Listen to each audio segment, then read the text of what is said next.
আপনি চাইলে একটি টেন্ডার আউটারকে 30 সেকেন্ডের মধ্যে সেটআপ করে নিতে পারবেন। তাহলে চলুন দেখিয়ে দিচ্ছি কিভাবে একটি টেন্ডার আউটারকে 30 সেকেন্ডের মধ্যে সেটআপ করে নেবেন। প্রথমে আপনি আপনার মোবাইল ফোনটিকে টেন্ডার আউটারের সাথে কানেক্টেড করে নেবেন। কানেক্টেড হওয়ার পর আপনাদের সামনে টেন্ডার আউটারে এরকম একটি ইন্টারফেস চলে আসবে। এখানে আসলে আপনি আপনার প্রথমে কানেকশন টাইপটিকে সিলেক্ট করে নেবেন।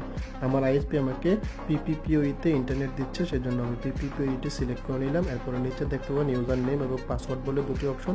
এখানে আপনার আইএসপি থেকে দেওয়া ইউজার নেম এবং পাসওয়ার্ডটি আপনাকে সঠিকভাবে বসিয়ে দিতে হবে।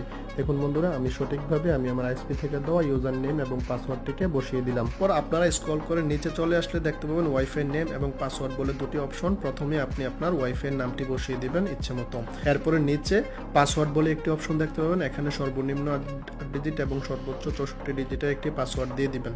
দেখুন বন্ধুরা, আমি ওয়াইফাই নাম ও পাসওয়ার্ডটি বসিয়ে দিলাম। এরপরে নিচে ওকে বলে একটি অপশন দেখতে পাবেন। এখানে ওকে অপশনে টাচ করে দিলে আপনার রাউটারটি সেটআপ হয়ে যাবে।